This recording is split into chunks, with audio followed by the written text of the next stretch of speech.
முதுகு, கழுத்து, மூட்டு பிரச்சினைகளுக்கு எந்த பக்கவிளைவுகள் இன்றி பாரம்பரிய வர்ம முறையில் முழுமையான நிவாரணம் பெற அழையுங்கள் வர்மா ஸ்பைன் கேர். நாடாளுமன்ற குளிர்கால கூட்டத்தொடர் இன்று தொடங்கி இருக்கிறது. அவை நடவடிக்கைகளை பார்க்கலாம்.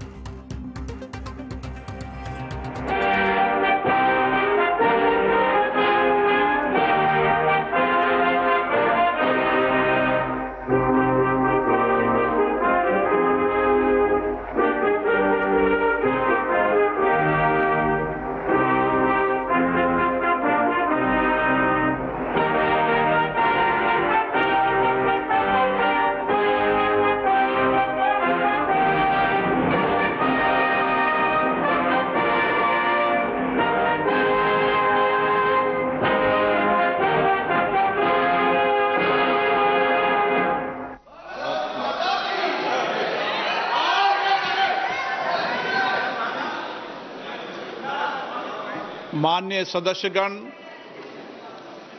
मुझे अत्यंत दुख के साथ सभा को हमारे 5 पूर्व साथियों के निधन के बारे में सूचित करना है। कर्नल सोनाराम चौधरी राजस्थान के बाड़मेर संसदीय निर्वाचन क्षेत्र से 11वीं, 12वीं, 13वीं और 16वीं लोकसभा के सदस्य रहे। अपने कार्यकाल के दौरान वे कई संसदीय समिति के सदस्य भी रहे। उन्होंने राजस्थान विधानसभा के सदस्य के रूप में भी अपनी सेवाएं दी। कर्नल सोनाराम चौधरी का निधन 80 वर्ष की आयु में 20 अगस्त 2025 को दिल्ली में हुआ।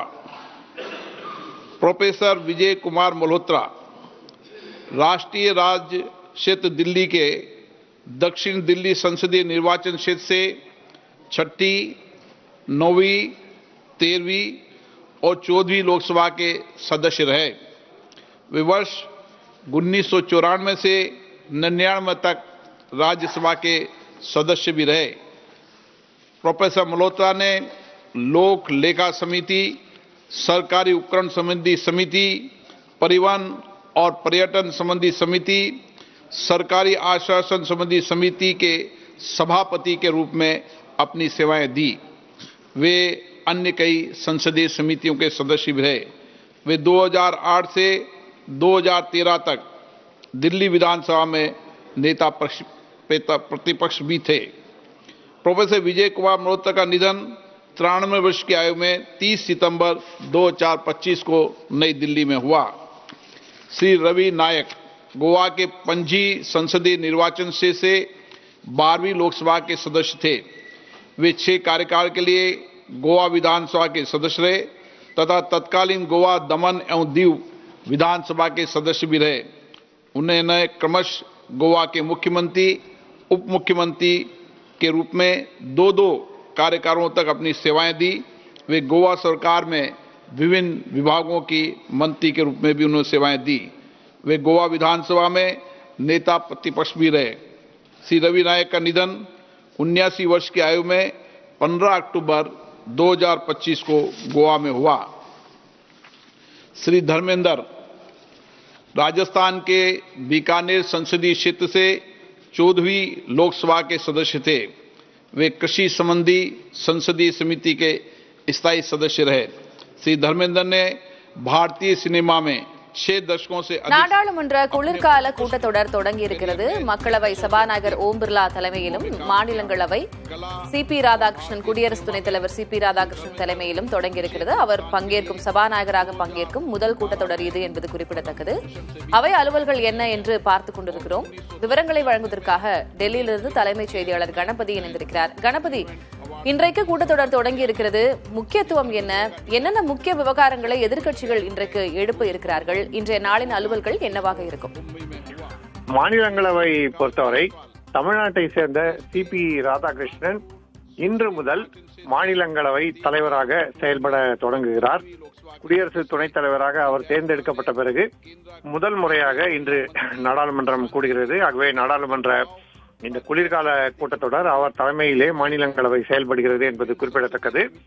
இது தொடர்பாக பிரதமர் நரேந்திர மோடி மற்றும் மாநிலங்களவையின் மூத்த தலைவர்கள் இன்று உரை நிகழ்த்துவார்கள் என எதிர்பார்க்கப்படுகிறது. மக்களவையிலே அரசு பல்வேறு அலுவல்களை பட்டியலிட்டுள்ளது. குறிப்பாக நிதியமைச்சர் நிர்மலா சீதாராமன் இன்று ஒரு புதிய மசோதாவை தாக்கல் செய்கிறார். பான் மசாலா, குட்கா போன்ற புகையிலை பொருட்கள் மீது செஸ் வரி புதிதாக விதிப்பதற்காக இந்த மசோதா கொண்டு வரப்படுகிறது. ஏற்கனவே ஜிஎஸ்டி இழப்பீடு செஸ் வரி விதிக்கப்பட்டு வந்தது. அந்த வரி முடிவுக்கு வருவதன் காரணமாக தற்போது அதன் இடத்திலே புதிய செஸ் வரி அமலுக்கு கொண்டு வருவதற்காக மசோதா இன்று தாக்கல் செய்யப்படுவதற்கு பட்டியலிடப்பட்டிருக்கிறது. ஒருவேளை எஸ்ஐஆர் அமளி ஏற்படாமல் இருந்தால், எதிர்க்கட்சிகள் மக்களவை செயல்பட அனுமதி அளித்தால் அப்போது இந்த மசோதா தாக்கல் செய்யப்படும் என எதிர்பார்க்கப்படுகிறது.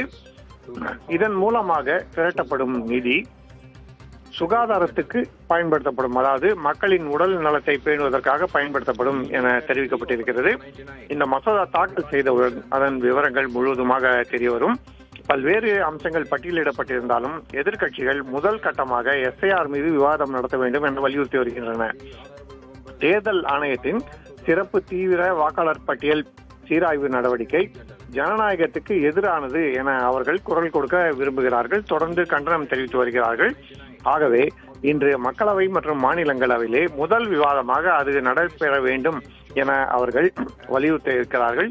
இரங்கல் தீர்மானங்களுக்கு பிறகு எதிர்க்கட்சிகளின் யூகம் என்ன என்பது தெளிவாக தெரிய வரும். திலகவதி, தமிழ்நாடு பொறுத்த வரைக்கும் திமுக காங்கிரஸ் எம்பிக்கள் கோவைக்கு மதுரைக்கும் மெட்ரோ திட்டம் ஒப்புதல் அளிப்பதில் இன்னும் தாமதம் இருக்கிறது. அதனை வலியுறுத்த வேண்டும். நெல்லுக்கான ஈரப்பதத்தை அதிகரிப்பது, கல்வித்துறைக்கான நிதியை விடுவிப்பது உள்ளிட்ட பல்வேறு கோரிக்கைகள் தமிழக அரசு சார்பாக இருக்கிறது.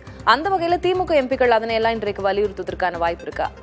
நிச்சயமாக இதற்காக திமுக சார்பிலே பல்வேறு ஒத்திவைப்பு தீர்மானங்கள், கவன ஈர்ப்பு தீர்மானங்கள் கொடுக்கப்பட்டிருக்கின்றன. குறிப்பாக திமுகவின் மக்களவை குழு தலைவரான TR பாலு ஒத்திவைப்பு தீர்மானம் அளித்திருக்கிறார். அதிலே கொள்முதல் செய்யப்படும் நெல்லுக்கான ஈரப்பதம் 17% 22% அதிகரிக்கப்பட வேண்டும் என கோரிக்கை வைக்கப்பட்டிருக்கிறது. இதை தவிர கணபதி, ஒரு நொடி நீங்க இணைப்பிலே இருங்க. தற்போது மாநிலங்களவையில் பிரதமர் நரேந்திர மோடி பேசி வருகிறார், பார்க்கலாம். सदन के हम सभी माननीय सदस्यों के लिए ये गर्व की पल है आपका स्वागत करना और आपके मार्गदर्शन में सदन के माध्यम से देश को प्रगति की राह पर ले जाने के लिए महत्वपूर्ण विषयों पर चर्चा, महत्वपूर्ण निर्णय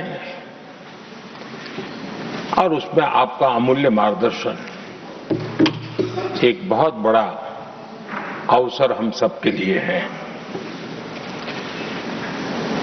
मैं सदन की तरफ से, मेरी तरफ से आपको बहुत बहुत बधाई देता हूं, आपका अभिनंदन करता हूं और आपको शुभकामनाएं देता हूं। और मैं विश्वास भी कर देता हूं कि सभी इस सदन में बैठे हुए माननीय सदस्य ये उच्च सदन की गरिमा को संभालते हुए आपकी गरिमा की भी सदा सर्वदा चिंता करेंगे, मर्यादा रखेंगे, ये मैं आपको विश्वास दिलाता हूं।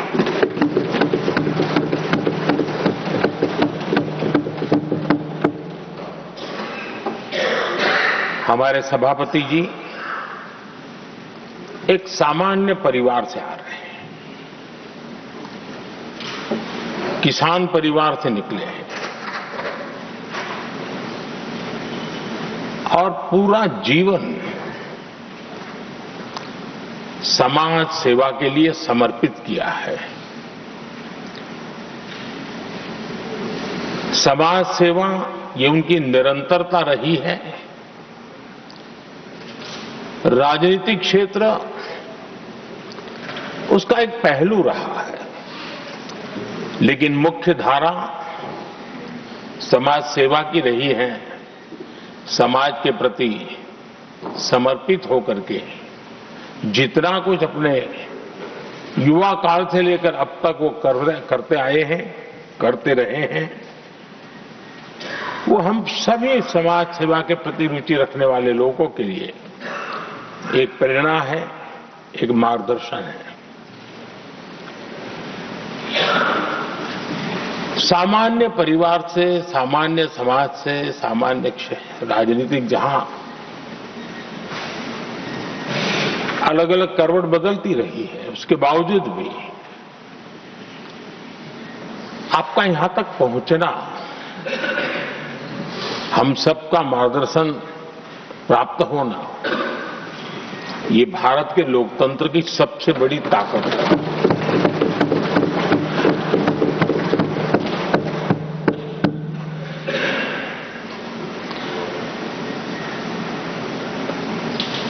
ये मेरा सद्भाग्य रहा है कि मैं आपको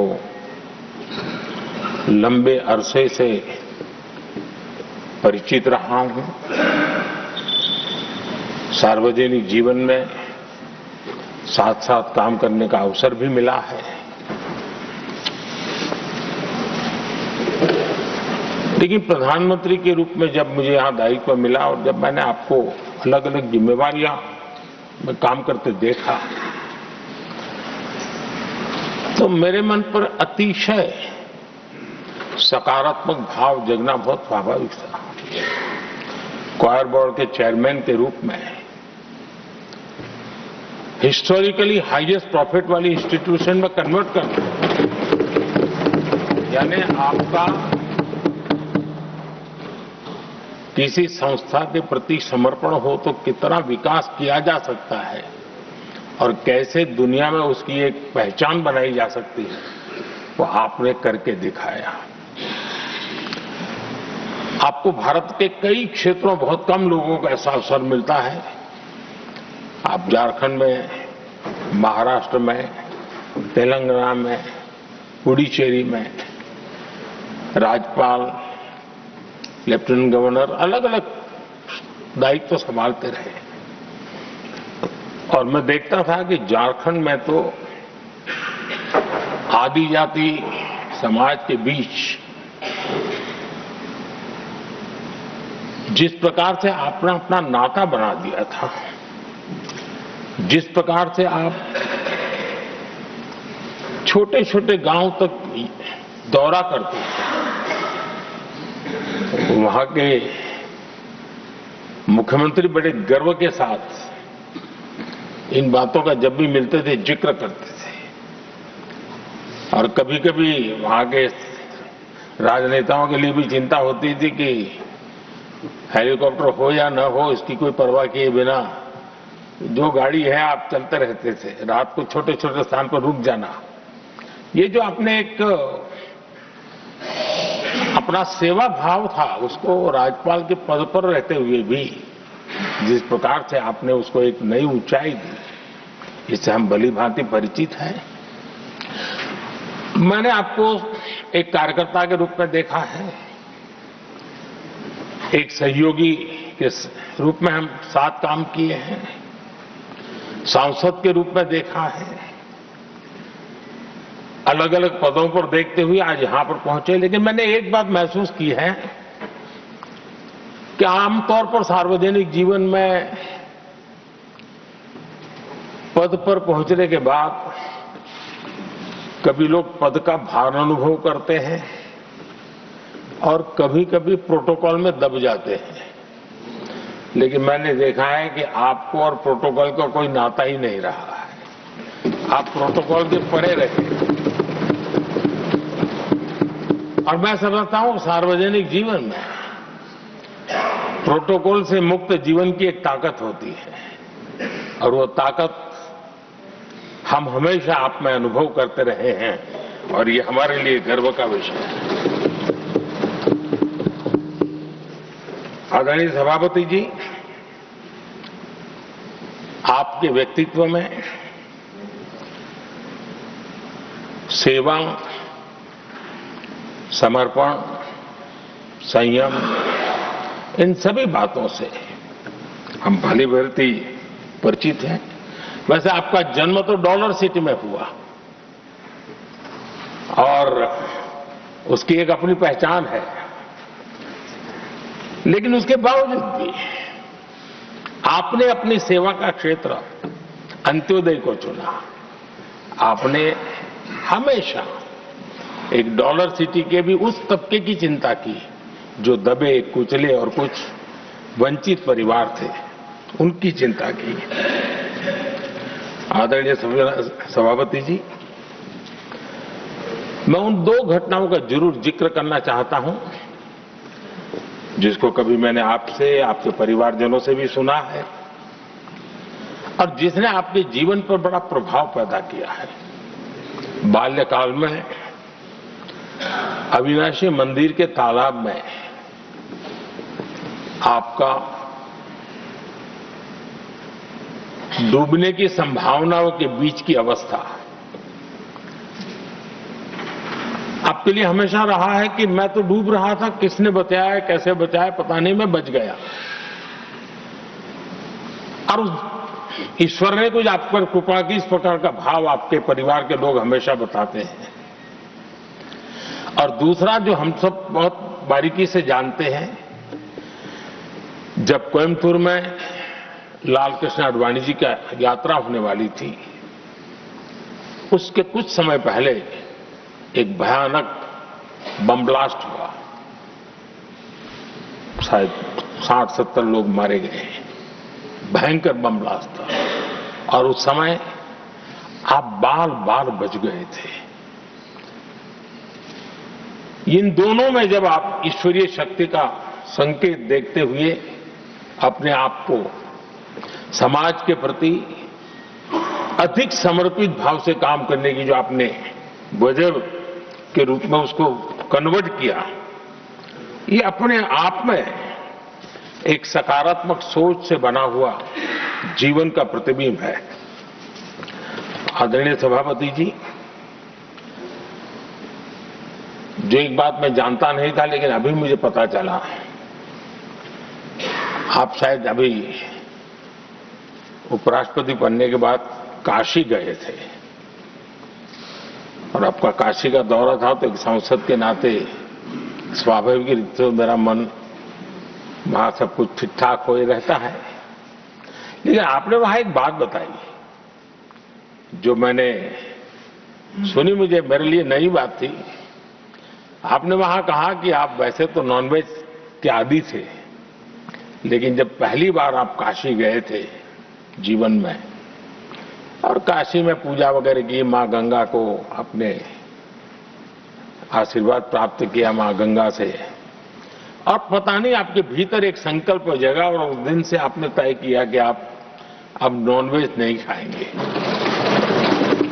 अब ये कोई न कोई सात्विक भाव, कोई नॉनवेज खाने वाले बुरे हैं ऐसा मैं नहीं कह रहा हूं, लेकिन आपके मन में काशी की धरती पर विचार आया, तो एक सांसद के नाते मेरे लिए भी एक स्मरण रखने वाली एक घटना के रूप में मैं उसको हमेशा याद रखूंगा।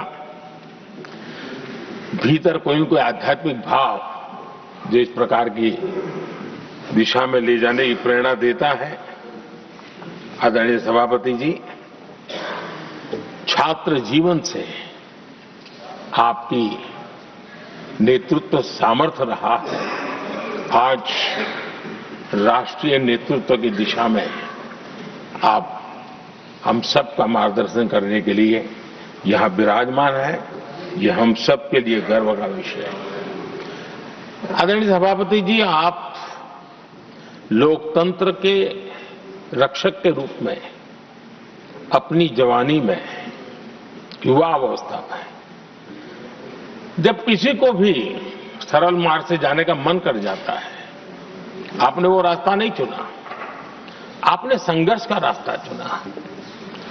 लोकतंत्र पर आए हुए संकट के सामने मुकाबला करने का रास्ता चुना और आपने आपातकाल में एक लोकतंत्र के सिपाही की तरह जिस प्रकार से लड़ाई लड़ी,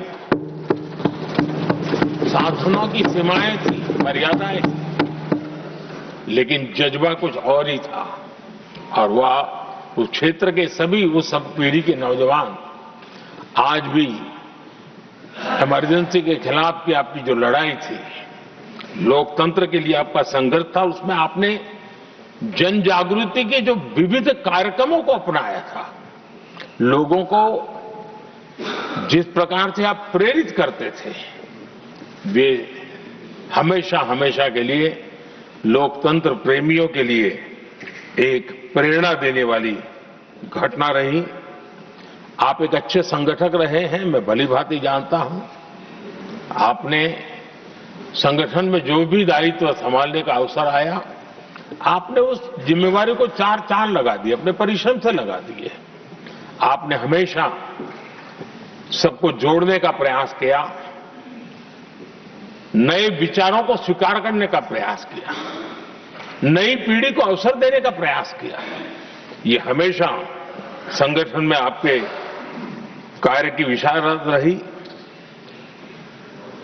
कोयम्बतूर की जनता ने आपको सांसद के रूप में यहां सेवा करने के लिए भेजा, और तब भी आपने सदन में रहते हुए हमेशा उस क्षेत्र के विकास के लिए अपनी बातों को बड़ी प्रमुखता से लोगों के सामने रखा, सदन के सामने रखा।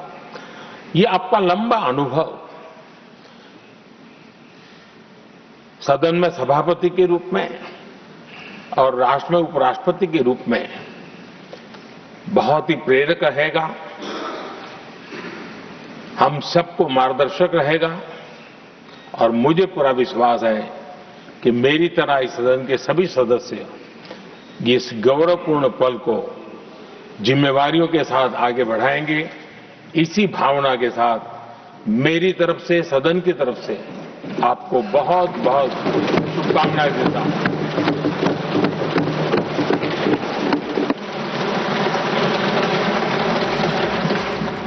Honourable deputy chairman. आदरणीय सभापति जी, वडक्कम, अभिवादन।